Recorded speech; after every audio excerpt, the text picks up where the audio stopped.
Hello and welcome dear students. आज का जो ये लेक्चर यहाँ पे हम एक नया यूनिट प्लांट एनाटॉमी जो है पढ़ने जा रहा है। तो यहाँ पे anatomical features of flowering plant जो है ये ज़्यादातर इसी के रिलेटेड हमें जो है पढ़ना है।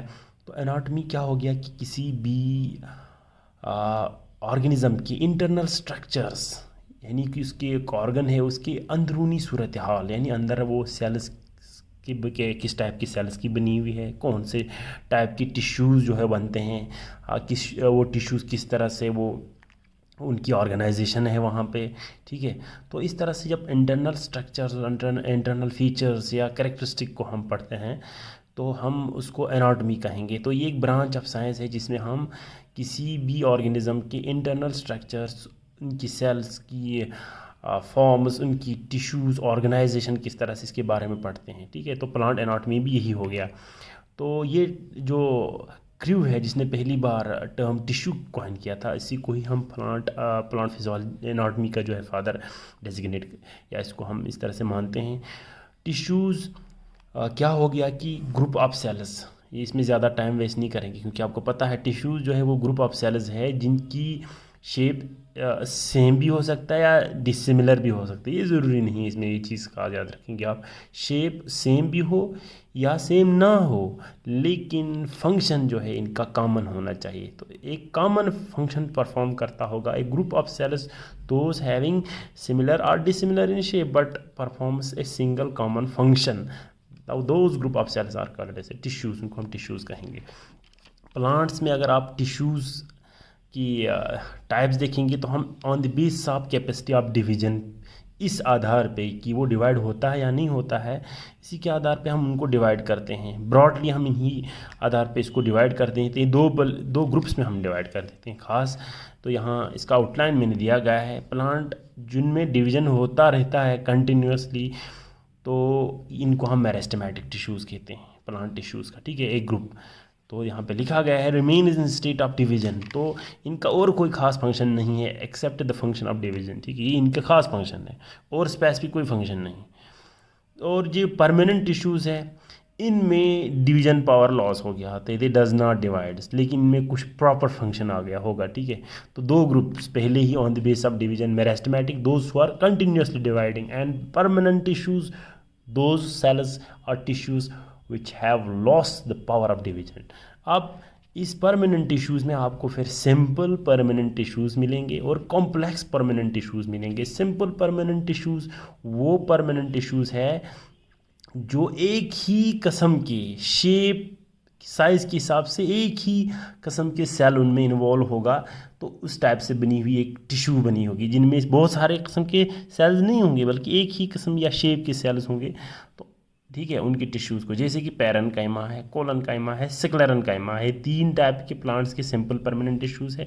ये स्क्लेरेन्काइमा है, इनमें दो और सब टाइप्स है, फाइबर्स और सिक्लरीड या स्टोन सेल जो है। बहरहाल ये हम आपको बाद में डिटेल पढ़ाएंगे। इसी तरह से कॉम्प्लेक्स परमानेंट टिश्यू जो है, इनमें क्या होता है कि ये एक से ज़्यादा किस्म के जो है सेल से बनी होती है, अलग अलग टाइप्स के सेल्स इनमें इन्वॉल्व होते हैं, फिर एक कॉम्प्लेक्स बन जाता है परमानेंट टिश्यू, जैसे कि अपना जाइलम है या फ्लोएम है। तो ये भी आपको अलग डील करेंगे। तो यहाँ इसकी एक इस पे लिखा गया है सिंबल के साथ ए, यानी कि ये वाला जो है made up of more than one type of cell, यानी होमोजीनियस होगा सिंपल वाले, और कॉम्प्लेक्स वाले जो है ये जो more than one type of cells होते हैं कॉम्प्लेक्स, और जो ये हो गया होमोजीनियस। ठीक है, तो ये हिटेरोजीनियस होगा कॉम्प्लेक्स वाला। बहरहाल ये हो गया आउटलाइन। अब हम सीधा जाते हैं पहला टाइप जो हमारा है मेरिस्टेमेटिक टिश्यूज़ में प्लांट की। मेरिस्टेमेटिक टिश्यूज़, तो मेरिस्टेमेटिक टिश्यूज़ क्या है? ये मेरिस्टेमेटिक टिश्यूज़ जो है ये वो सेल्स है जो अनडिफरेंशिएटेड होते हैं या इमेच्योर होते हैं। मतलब इन सेल्स में कोई भी एक्स्ट्रा फंक्शन नहीं होगा, जस्ट लाइक इनमें कोई जैसे फोटोसिंथेसिस का या स्टोरेज का इस टाइप का कोई काम इनके पास नहीं होगा। ये सिर्फ एक ही काम जानता है, वो क्या है? वो डिवीजन, यानी ये सिर्फ डिवाइड होगा बस, दैट इज़ ऑल। तो इनका शेप बाकी सेल के आधार पे इनकी सेल्स जो है वो थोड़ा स्मॉल साइज़ के होते हैं। आइसोडायमेट्रिक इन शेप हो सकता है। आइसोडायमेट्रिक मतलब हो गया स्फेरिकल से लेके पॉलीहेड्रल तक इनकी शेप हो सकते हैं। यहाँ पे मैंने ये बनाया है कुछ। मेरिस्टेमेटिक सेल्स खास फीचर इनकी ये है कि इनमें सिर्फ प्राइमरी सेल वॉल होता है, सेकेंडरी सेल वॉल एब्सेंट। और जब सेल वॉल होगा ऑब्वियसली सेलुलोज की ही बनी हुई होती है, तो इस तरह से सेल वॉल इनका थिन होगा ऑब्वियसली। कम्पैक्टली अरेंज्ड होता है, देख लीजिए ये चीज़ खास है यहाँ पे, दो सेल्स के बीच में कोई भी एंटायर सेलुलर स्पेस जो है वो अवेलेबल नहीं है। तो ये कम्पैक्टली अरेंज्ड होता है, नो एंटर सेलुलर स्पेस इनमें कोई से। और उसके अलावा इनमें क्या है कि एक डेंस साइटोप्लाज्म होगा, एक प्रोमिनेंट न्यूक्लियस इनमें होता है, अच्छा खासा न्यूक्लियस है, प्रोमिनेंट मतलब ठीक ठाक न्यूक्लियस नज़र आता है आपको। और एक साइटोप्लाज्म बड़ा ग्रेवी होगा इनमें, डेंस होगा। और उसके अलावा वैक्यूल्स जो है अगर होगा, यूजुअली तो एब्सेंट होता है, अगर होगा तो बहुत छोटे होंगे इनमें। मेटाबॉलिकली काफ़ी एक्टिव होगा भाई। मेटाबॉलिकली एक्टिव मतलब हो गया कि इनमें रेस्पिरेशन जो है रेट वो बहुत हाई होगा, और रिजर्व फूड मटेरियल्स भी इनमें एब्सेंट होता है। प्लास्टिड्स यानी कि क्लोरोप्लास्ट टाइप की सेल्स जो है, सॉरी ऑर्गेनेलीज जो है वो यूजुअली एब्सेंट होता है, अगर होगा भी तो प्रोप्लास्टिड्स होंगे, वो इनएक्टिव होता है इन केस। और इसके अलावा कोई भी एर्गोस्टिक सब्सटेंस जो है या नॉन लिविंग, जैसे कि कोई रेजिन या कोई भी अननेसेसरीली अल्कोलॉइड वगैरह जो वगैरह सेल में होते हैं, वो चीज़ इसमें टोटली एब्सेंट होगा।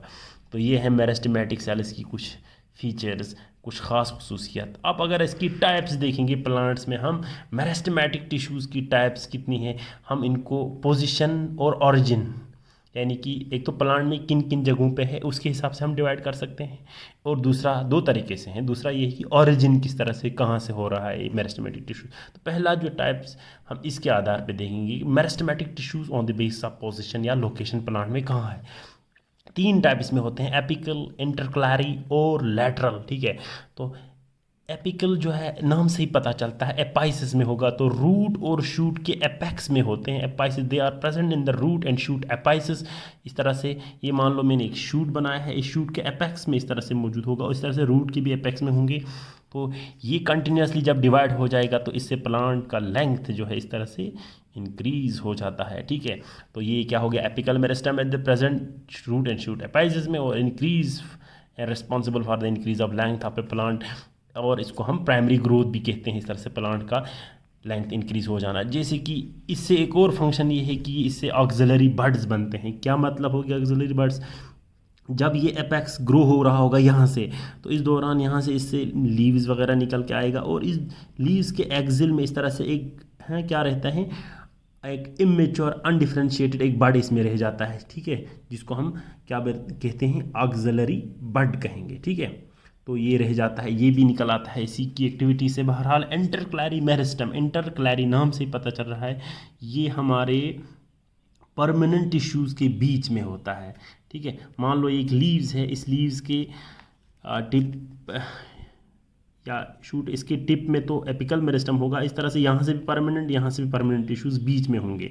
ठीक है, तो इससे भी लेंथ इंक्रीज हो सकता है, या ये जिस जगह पे होगा, ये कभी कभी जैसे घास, हमारे ग्रासेस होते हैं, उन ग्रासेस को जब ऊपर से काट के खा जाता है, तो ये कंटिन्यूसली उनको, और हर्बीवरी के दौरान जब ग्रासेस कट जाता है ग्रेजिंग एनिमल्स के द्वारा, तो उनके बेसिस पे होते हैं, ये दोबारा इनमें सेल इंट्रोड्यूस कर देता है या कंट्रीब्यूट करता है, जिससे इसकी लेंथ फिर से इंक्रीज हो जाता है। ठीक है, या जैसे कुछ मोनोकार्ड्स हैं हमारे, इनके स्टेम बेसल स्टेम नोड्स जो होते हैं वहाँ पे प्रेजेंट होते हैं, तो यूँ ये भी रिस्पॉन्सिबल है for increasing the length of a plant, और प्लांट या प्लांट के ऑर्गन्स की। ठीक है, तो ये कहाँ पे होते हैं, it occurs between mature tissues, permanent tissues के बीच में होते हैं, और ये भी प्राइमरी परमानेंट टिश्यूज़ बनाता है। ठीक है, फिर हो गया लैटरल मेरिस्टम, लैटरल नाम से ही पता चलता है, ये हमारा अगर एक स्टेम है तो ये इसके लैटरल साइड्स में होंगे इस तरह से।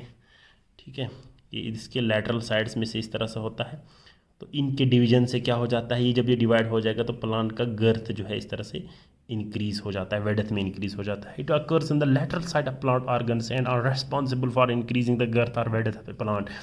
तो they produce secondary permanent tissues like cork वगैरह। ठीक है, तो इनसे सेकेंडरी परमानेंट, जैसे सेकेंडरी जाइलम है, सेकेंडरी फ्लोएम है हमारा बनता है, जिसको हम सेकेंडरी ग्रोथ कहते हैं, उस प्रोसेस को हम कहते हैं, यानी कि इससे क्या बनता है, सेकेंडरी ग्रोथ होता है इससे। ठीक है, तो एपिकल मेरिस्टम से हमने कहा था प्राइमरी ग्रोथ होता है। बहरहाल अगर आप देखेंगे तो इनके कुछ एग्जांपल्स जैसे फेसिकुलर कैम्बियम है या इंटरफेसिकुलर कैम्बियम है, ये कहाँ पे होता है, ये फेसिकुलर कैम्बियम और इंटरफेसिकुलर कैम्बियम। देख लीजिए, जब आप हमारा आगे जाके क्लास देखेंगे तो इस तरह से हमारा एक वेस्कुलर कैम्बियम रिंग बनता है, किससे, इसमें इस तरह से हमारे जाइलम और फ्लोएम्स होते हैं, ठीक है, इस तरह से प्राइमरी जाइलम और फ्लोएम। तो इस प्राइमरी जाइलम और फ्लोएम के बीच में यहाँ पे कुछ प्राइमरी जाइलम और फ्लोएम के बीच में इस तरह से कुछ मेरिस्टेमेटिक सेल्स होते हैं, ठीक है। इन मेरिस्टेमेटिक सेल्स को हम कहते हैं, क्या कहते हैं, इनको हम कहते हैं फेसिकुलर कैम्बियम या इंट्राफेसिकुलर कैम्बियम कहेंगे, ठीक है। क्या कहते हैं, फेसिकुलर कैम्बियम या इंट्राफेसिकुलर कैम्बियम। ये तो पहले से ही होता है, तो ये प्राइमरी। बहरहाल उसके बाद क्या होगा, फिर से इस तरह से जाइलम और फ्लोएम्स होंगे, इसमें जाइलम और फ्लोएम बहुत सारे होंगे इस तरह से इसमें, ठीक है। तो बीच में फिर से क्या होगा, बीच में फिर से इस तरह से कैम्बियम होंगे, तो ये भी हो गया इंट्राफेसिकुलर कैम्बियम। यही लिखा गया है, meristematic tissues within the vascular bundles also called as intrafascicular cambium. तो ये जाइलम मैंने बनाया है, फ्लोएम तो इनके बीच में होता है, ठीक है। तो अब देखो, ये हो गया इंट्राफेसिकुलर कैम्बियम, इनके बीच में फिर से कैम्बियम बाद में बन जाता है, ये होता नहीं है, बाद में बनता है, आगे जाके आप पढ़ेंगे। तो ये जो बाद में बन गया इसको हम बोलते हैं इंटरफेसिकुलर कैम्बियम, और ये जो पहले ही है इसके बीच में इसको हम कहेंगे इंट्राफेसिकुलर, ठीक है। तो ये हो गया फ्लोएम, ये हो गया जाइलम, ठीक है। तो इस तरह से ये बीच में जो होगा ऑलरेडी उनको हम बोलते हैं इंट्रा, बाद में जो बनता है इसको हम इंटर कहते हैं। तो इंटर फिर से इंटरा, फिर इंट्रा, फिर इंटर, इस तरह से कंप्लीट इंट्रा और इंटर का एक रिंग बन जाएगा, उस रिंग को हम कहते हैं वेस्कुलर कैम्बियम, ठीक है। तो उस वेस्कुलर कैम्बियम में क्या होगा, आधा जो है वो इंटरफेसिकुलर कैम्बियम होता है, आधा जो है वो इंट्राफेसिकुलर कैम्बियम होता है। ये यहाँ लिखा है, जल्दी जल्दी देख लीजिए।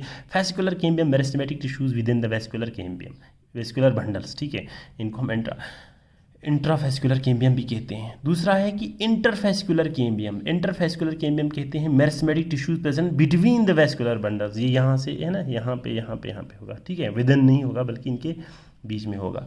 तो ये इंटरफेसिकुलर वाला जो है ये बाद में बन जाता है, तो इसका ओरिजिन जो है वो क्या होता है, सेकेंडरी होता है। फेसिकुलर कैम पहले से ही होता है, तो इनका ओरिजिन जो है वो क्या होगा, प्राइमरी होता है। इनसे जो है ये बनता है सेकेंडरी जाइलम और सेकेंडरी फ्लोएम, इससे बनता है सेकेंडरी मेडुलरी रेज बनता है। बहरहाल उसके बाद हो गया कॉर्क कैम्बियम, ये अब पेरीसाइकिल से बन जाता है, बाहर होगा, जब यहाँ सेकेंडरी जाइलम सेकेंडरी फ्लोएम बन जाएंगे, इनके ठीक बाहर होगा ये। It is formed during secondary growth outside the secondary vascular bundle obviously, और इससे बार्क वगैरह जो है हमारे प्लांट्स के बन जाते हैं। तो ये हो गया पोजीशन के हिसाब से लेटरल, चाहे इनकी किसी भी ग्रोथ या इनकी एक्टिविटी चाहे फेसिकुलर, इंट्राफेसिकुलर या कॉर्क कैम्बियम, इन तीनों से प्लांट का क्या बढ़ जाएगा, गर्थ बढ़ जाएगा, विड्थ इंक्रीज हो जाएगा, मोटा हो जाएगा प्लांट का स्टेम या रूट का जो सेक्शन है, ठीक है। अब हो गया types of meristematic tissues on the basis of origin के हिसाब से ओरिजिनेट कहाँ होता है, ठीक है। प्रोमेरिस्टम्स, ये वो मेरिस्टेमेटिक, तमाम मेरिस्टेमेटिक सेल जो प्राइमरी होंगी उनसे पहला जब एम्ब्रियोनिक स्टेज जो होता है उनका, एम्ब्रियो के दौरान जब बनेगा, उनको हम प्रोमेरिस्टम्स कहते हैं। बहुत सारे बुक में ये प्रोमेरिस्टम नहीं लिखा होगा, जो कि सही बात भी है, लिखेंगे तो ठीक है, नहीं लिखेगा तो ये प्राइमरी मेरिस्टम ही लिख सकते हैं आप उसको, क्योंकि इस प्रोमेरिस्टम जो है वो आगे जाके प्राइमरी मेरिस्टम ही बन जाता है। तो यहाँ पर मैंने ही लिखा है appears early stage of life होते हैं फ्रॉम एंड कहाँ से बन जाता है, ये प्रोमेरिस्टम से ही वजूद में आ जाता है। Always in state of active division, हमेशा एक्टिव डिवीजन, ये हमेशा डिवाइड होते रहेंगे। And gives rise to primary permanent tissues, इनसे प्राइमरी परमानेंट टिश्यूज़ बनता है, जैसे कि हमारा क्या बनता है, प्राइमरी जाइलम, प्राइमरी फ्लोएम वगैरह जो है होगा। जैसे कि अपना एपिकल मेरिस्टम है वो भी प्राइमरी मेरिस्टम है, यानी ऑरिजिन इनका जो है वो प्राइमरी होगा, ठीक है। इंटरक्लैरी मेरिस्टम जो है ये भी प्राइमरी है, जो मैंने पहले बताया था।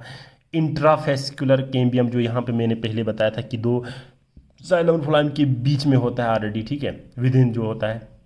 तो ये सब हैं क्या, प्राइमरी मेरिस्टम, ठीक है, इनकी एक्टिविटीज़ मैंने पढ़ाया है। दूसरा हो गया सेकेंडरी मेरिस्टम, ये होते नहीं हैं, ये बनते हैं बाद में, क्योंकि प्लांट सेल में एक ख़ास फीचर होता है टोटीपोटेंसी। वो क्या होता है कि एक प्लांट सेल जब एक बार पहले तो ये मेरिस्टेमेटिक होगा, फिर मेरिस्टेमेटिक से बन जाता है ये परमानेंट, मेरिस्टेमेटिक से क्या बन जाता है, परमानेंट टिश्यू बन जाएगा। अब मेरिस्टेमेटिक से परमानेंट बनने की इस प्रोसेस को हम बोलते हैं डिफरेंशिएशन। क्या बोलते हैं, डिफरेंशिएशन। अब मेरिस्टेमेटिक से तो परमानेंट बन गया, ठीक है, यानी कि ये जो पहले सेल जो मेरिस्टेमेटिक सेल जो है ये प्राइमरी मेरिस्टेमेटिक सेल है, इससे अब जो टिश्यू बनेगा इसको हम कहेंगे प्राइमरी परमानेंट टिश्यू, ठीक है, बन गया प्राइमरी परमानेंट टिश्यू। अब जो कि इस वाले केस में होता है यहाँ पे, अब अगर ये प्राइमरी परमानेंट टिश्यू जैसे कि लीफ का कोई सेल है, मेसोफिल सेल है जो फोटोसिंथेसिस करता है, लेकिन ये डिवाइड नहीं होता है, मान लो ये लीफ का एक सेल है जो परमानेंट बन गया, फोटोसिंथेसिस करता है और ये अब डिवाइड नहीं होता है। अगर ये सेल फिर से क्या बन गया, यहाँ से फिर से अगर का तो ये दोबारा क्या बन गया, अब ये फिर से अगर मेरिस्टेमेटिक बन गया तो क्या होगा, फिर से मेरिस्टेमेटिक अगर ये बन गया परमानेंट से, प्राइमरी परमानेंट टिश्यू फिर से ये मेसोफिल या लीव सेल फिर से अगर मेरिस्टेमेटिक बन गया, ये सेल अगर बन गया, तो उस प्रोसेस को हम बोलते हैं डिफरेंशिएशन। डिफरेंशिएशन, ठीक है, डिफरेंशिएशन, फिर से क्या बन जाना, मेरिस्टेमेटिक सेल बन जाना।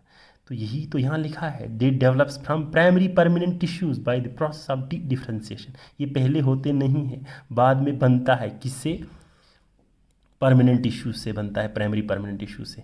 जैसे कि यहाँ अपना इंटरफेस्कुलर कैम्बियम के वक्त भी मैंने बताया, ये पहले होते नहीं, बाद में बनता है, जरा इस तरह से बन जाता है इंटरफेस्कुलर कैम्बियम एग्जाम्पल के तौर पे। अब ये बन गया, उसके बाद ये क्या करता है, जब ये फिर से डिवाइड होकर बहुत सारे सेल्स बनाएंगे और वो सारे सेल्स जो है फिर मैच्योर होकर फिर से परमानेंट हो जाएगा।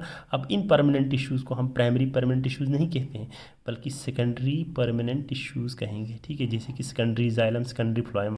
और इस प्रोसेस को जो है यहाँ से अब यहाँ चला जाने की इस प्रोसेस को, यानी कि फिर से सेकेंडरी मेरिस्टेमेटिक से सेकेंडरी परमानेंट टिश्यूज़ बनने की इस प्रोसेस को हम कहते हैं रीडिफरेंशिएशन। डिफरेंशिएशन यहाँ से ये बनना, रीडिफरेंशिएशन यहाँ से यहाँ ये बनना।